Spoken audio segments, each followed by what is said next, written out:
आज beating retreat ceremony थला पताका अवतरण उत्सव गणतंत्र दिवस रे जिते बड़े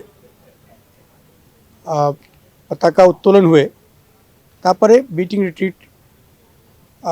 हुए प्रति को वर्ष रे 31 को वर्ष रे 30 तारीख एमती हुए वर्ष ये वर्ष मैं 31 तारीख को करी छु यहाँ संगे जो हमार साधारणतंत्र दिवस रा जो सेलिब्रेशन थिला से आज तार वैलिडेक्शन एक प्रकार है ये अमको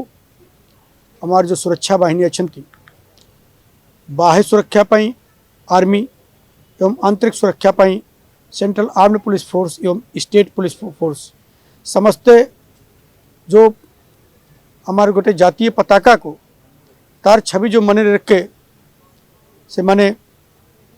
तांकर जो सर्वोच्च बलिदान पाई भी प्रस्तुत थांती देश सेवा पाई तांकर जो भावना थाए यार प्रतीक अच्छी जो आज हमें विभिन्न धुन रे हमारे बैंड आज जो प्ले कर ले अब जो हमें समझते जो परिवेशन कर लो सिर्फ प्रत्येक धुन रे प्रत्येक बैंड रे गोटे एटा धुन रे गोटे इतिहास एवं तार गोटे संदेश अच्छी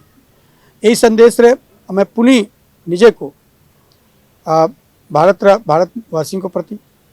एवं हमें हमें जो जुडिक्शन रे जो लोग अच्छी तांकर प्रति अगेन हमें हमें आत्मोत्सर्गित करूँ छूँ मैं पुनी रिकमिटमेंट करूँ छूँ मैं तांकर हमें टिल लास्ट ब्रीथ हमें तांकर सेवा करूँ एवं यदि कौन सी बलिदान देवाटा अवसर आसे